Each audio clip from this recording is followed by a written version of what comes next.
বছরের নাবালিকার দেহ উদ্ধার, খুন নাকি দুর্ঘটনা? দাদু দিদা এবং পরিচারিকাকে আটক। শিশুর মা বাবা কাজের কারণে বাড়ির বাইরে ছিলেন এবং মৃতদেহে একাধিক ক্ষতচিহ্ন পাওয়া গিয়েছে বলে জানা যাচ্ছে। খুনের আশঙ্কা। দাদু দিদা এবং পরিচারিকাকে জিজ্ঞাসাবাদের জন্য আটক করা হয়েছে। আরো বিস্তারিত জানাবেন, সঙ্গে রয়েছেন প্রতিনিধি তথাগত। কি জানা যাচ্ছে? দাদু দিদার বিরুদ্ধে অভিযোগ উঠছে। দেখো, একাধিক অভিযোগ সামনে আসছে এবং একাধিক বিষয় সামনে আসছে। ইতিমধ্যে এই ঘটনার তদন্ত শুরু করেছে পুলিশ এবং আজ দেহ ময়না তদন্তের জন্য পাঠানো হবে এবং এই ঘটনাকে কেন্দ্র করে কিন্তু গোটা এলাকায় চাঞ্চল্য ছড়িয়েছে। এবং যেটা দাদুর বিরুদ্ধে যেটা অভিযোগ, যে তার যে বড় কন্যা সন্তান ছিল তাকেও কিন্তু তিনি মেরে ফেলেছিলেন, এরকমটাই অভিযোগ উঠে আসছে প্রাথমিকভাবে তদন্তকারীদের সূত্রে।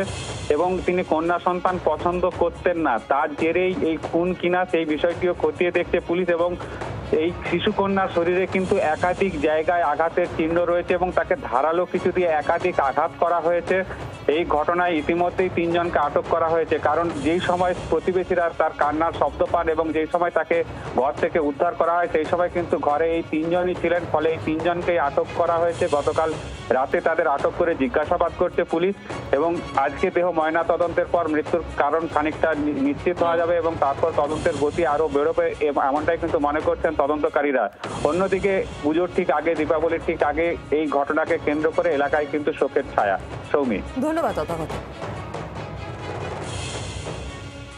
ন্যাচারালি এটা দেখে মনে হয়েছে একটা আনন্যাচারাল ডেথ।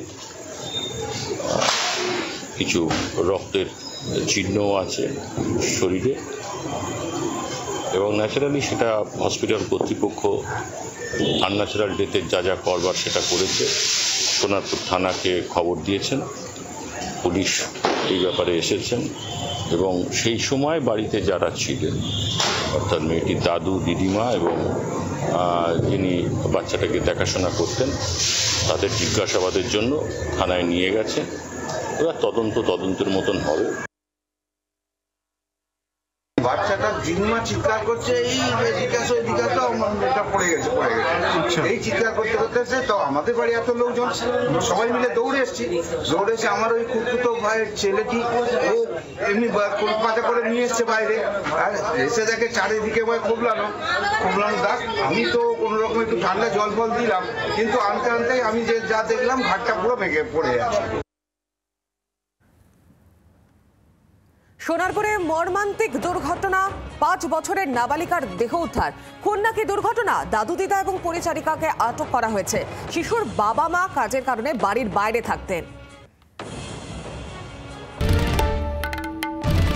বাংলার আওয়াজ, বাঙালির আবেগ, জি 24 ঘন্টা।